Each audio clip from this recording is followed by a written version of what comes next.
So I'm going to talk about the value of research and how you guys as a business or a company can exploit it. And really the message is, if a college can help you, you should engage with it. If it can't help you, I'd run a mile. It's going to waste your time. Anyway, so this is a bit about Trinity. We are the top ranked university in Ireland, which is very, very good. Trinity is actually a city within a city. So we have about 1,700 students, about 3,000 staff, with 2 million visitors per year walking our doors. So it is actually a nucleus of ideas. So do come in, have a coffee as well. It's not all about research or industry, it's about an experience. We are smack in the middle of what we call the Silicon Docks of the industrial development. So you can see all the companies around us, which kind of makes you think, we should be working with all these companies. But I would say quite the opposite. If you've got value in Trinity, you work there.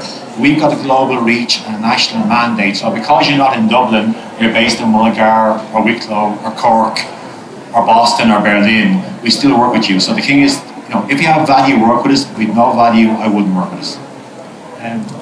The key for me and for you as the business lead is to make sure that when you engage with a university and an academic or a centre or a school, that you get value. And I talk about value being impact to the company and impact to the university. So this is kind of what my organisation does. And we kind of take an idea and we work with our teams to develop impact. And for us, impact is giving you guys a license or speaking at a campus company or developing a research program where we get co-funding from the state and we give output, and effectively you take that output and you commercialise it, you turn it into profit as a company. And the key for us is that, as a university, we tend to focus mostly on the early tier levels between 0 and 4, but there is activity further out. So you need to really understand, as you engage with any university, what you want out of the partnership. And that's critical. So that's what we're going to talk today. What do you want to get out of the deal? If you're a company, that should be the first thing and last thing on your mind. To build a relationship and to in some way try to exploit it for your good, to get a benefit for your company and for your stakeholders or your CEO or your customers. It is about you engaging with the university and taking something from it. Obviously we want something in return, but you need to know what you want to be able to get it, and that's some of your biggest challenges. So the key to doing that really is in a very practical sense. When you come into Trinity College or UCD or DCU or University College Cork and wander around aimlessly, I wouldn't recommend that. There are offices in all the universities who help you engage. So I'm from Trinity, Emma's from DCU in the audience. So we've got people in every university whose job is to connect the industrial partner with the relevant research and try to streamline that connection and make it work. That's our job, and you should challenge us to do that and do it better every year. So our role is to help you connect and get value out of the system.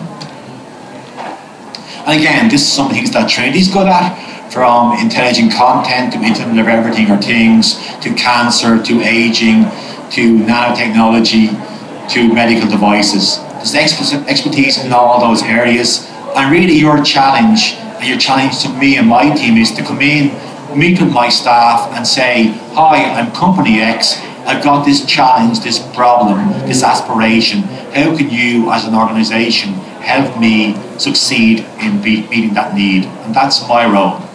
So don't wander around university, come and meet the people who can help you connect efficiently, effectively, and then can show you how to build up that relationship, how to manage the IP, how to get state co-funding, how to connect with the right PIs either in Trinity or elsewhere.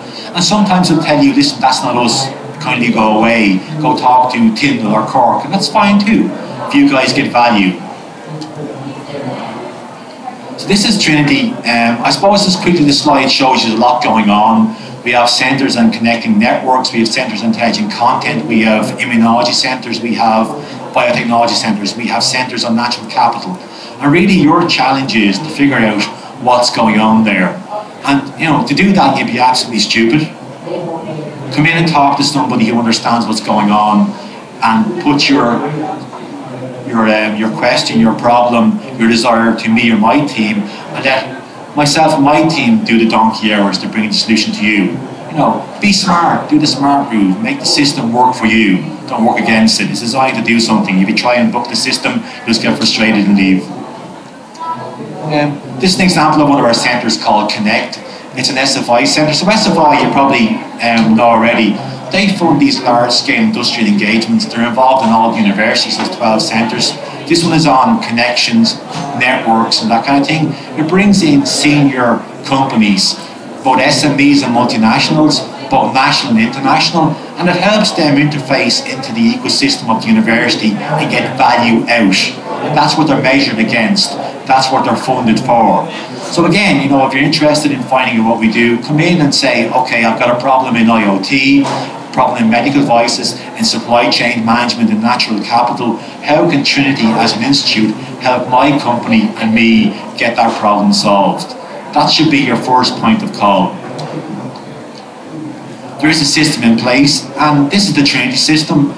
There are systems in DCU and UCD in Cork as well. Everybody has a process, and your objective is to connect into that process, and get benefit from it. So you need to focus on that topic really, really well. And again, sit down with myself and my team over a coffee and say, listen, I'm so-and-so from company X, this is what we do. We're a multinational, we're a startup, we're a spin-out, we're a one-man operation. I need to understand my problem set, and Chris or Emma or Audrey, what can you do to help me succeed? That's the question you should pose to me. What can I do if I was working for you? And effectively I'm paid by the taxpayer, so essentially I do work for you. But if you don't use that connection, then you're not going to get help. Clearly, you know, one size does not fit all. So if you try to put a company in any box, you're not going to succeed. So all our relationships with Trinity are built around processes, but they are tailored to the individual. And that's the kind of service you should expect and you should obtain. So if you come in and you're a small multinational, a small SME or a large multinational, then the offering is different, the proposition is different, the investment is different, and the aspiration is different. But there's no problem being different. We're happy to take on all those challenges and assess them. So I would say to you again, you know, you need to come with your problem set in your mind well defined, and let myself and my team then try to see what we can do for you. And if we can't do something, we will tell you. If we can do something and it costs X, we will tell you. If we can do something and it costs Y, we'll tell you. If we can do something and it takes 5 years, we'll tell you. If it takes 5 weeks, we'll tell you. And then you assess, do you like the offering? If you're not, you basically vote with your feet, or you stay with your relationship. And that's doing business in any organisation. So don't be afraid to come and leave, but do have a look at what we're offering. Again, dip your toe in the water or jump head first. That's a company decision. And that's all based on building relationships and time. It takes time to understand what we do and time for us to understand what you really want. And in some cases, what you really, really want is not what you actually desire, it's what you think you need. And we give you our suggestion, you go, that's absolute rubbish. Or actually, you know, you point there, let's talk about it more and see what you actually mean. Works that way too.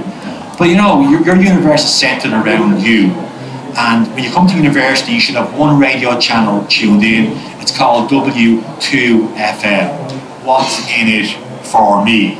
And you come with that objective in mind, then I can focus my resources and my knowledge and my connections to secretly help you be successful. And that's what I'm trying to do, to bring you guys in and you leave with something that will endorse the university, that will make your company better, that will feel that the adventure, that the relationship, the partnership was of value. If it's of no value, you should walk away. If it's value, you should stay and play the game. Some companies want just their infrastructure. They've got a problem, it's a small SME, I need something tested, I need to understand something, I need advice. That's called consultancy or contract research. We do that as well. That costs you some money, but you can come in, get the answer and leave and never come back again. That's perfectly fine. If that's what you want, we can do that. Other companies have larger aspirations and they have maybe a 5 or 10 year plan. This is our Intel strategic partnership. So Intel are a bit more different. Of course, they've got a larger vision than an SME, you would expect that. So Intel wanted to work with Trinity on a number of aspects. They wanted to work on a thing called talent, which is basically helping us develop our PhDs so they can basically take them out of the system and put them into their system to add value. They also wanted to work on the area of research to see what research we have that's available to them that will make sense and help their business. So let's just think about this for a second. What do I mean by research? Research is a product. Intel are very focused on what they want. So Intel could set Trinity 5 challenges, 5 topics, 5 programs. And what they're looking at is to see where the science is leading it. Is there any dead ends? What are the big problems before I invest my real dollar from my internal R&D budget? Or maybe they want to maybe check a technology or benchmark a technology. There's lots of things why you do research. Is to understand something and to really, at the end of the day, commercially exploit it. And that should be the back of your mind. Again, tune into W2FM. What's in it for me as an organisation dealing with any university, in particular Trinity College. Intel also want to, at a bigger scale, try to manage policy and try to work with us to set a research agenda with the government, or potentially look at how research is funded globally or nationally. And that's an aspiration they have as social stakeholders to the research programme. Again, that's their aspiration, it mightn't be yours, that's fine. And again, just to give an example of the Intel story, they've worked with a number of researchers across different faculty, from engineering to physical sciences to nanoscience to chemistry, and we've solved a whole range of their problem sets. So that's a large-scale multinational coming on board with a very, very focused research agenda. We're prepared to fund the system and get something out of the system. That's the Intel story. That could work for Intel, that could work for Hewlett Packard at the moment, it could work for Nokia, who knows? It mightn't work for you, but that's fine. But that's just one way of peeling the apple. This is where you can dip in and dip out quickly. So Google are very interested in AV technology. Sound without music, sorry, video without sound is like the silent movies. We had a guy called Frank Boland who had a very good understanding of how sound works. So Google came to Trinity and said, listen, we have this AV or AR issue. We want to work out how we can move the sound around with the video. And Frank's computer technology, his algorithms, his understanding allowed Google to take that technology out as a license. So they came in with Trinity, they had a real problem, we connected to the right people, we had the right technology, they took it out and paid a license for us and paid us a lot of money for it. They also are very, really clever. They also, apart from taking the technology out, they looked at the research team who developed it and they took those as well. So they took 4 of Frank's people, get them lots of money, put them over in Silicon Valley working for Google. And Frank now works in my consultancy. So you see, they've taken the idea and also the idea makers. That's Google's way of working. It might be your way or Intel, but it's their way. And again, Trinity benefited, our people have gone to industry, technology has gone out into the ecosystem. We can point to Google and say, you know, our technology is now in these carbon devices. This guy, Frank Boland, the guy called John Whelan. They won an award, that's actually Anthony from Fujitsu. So again, the key is that, you know, it worked for them, worked for us, it was a success. It mightn't work for you, but again, I'm just giving you options here. And that's what I'm doing, I'm giving you a deck of opportunities.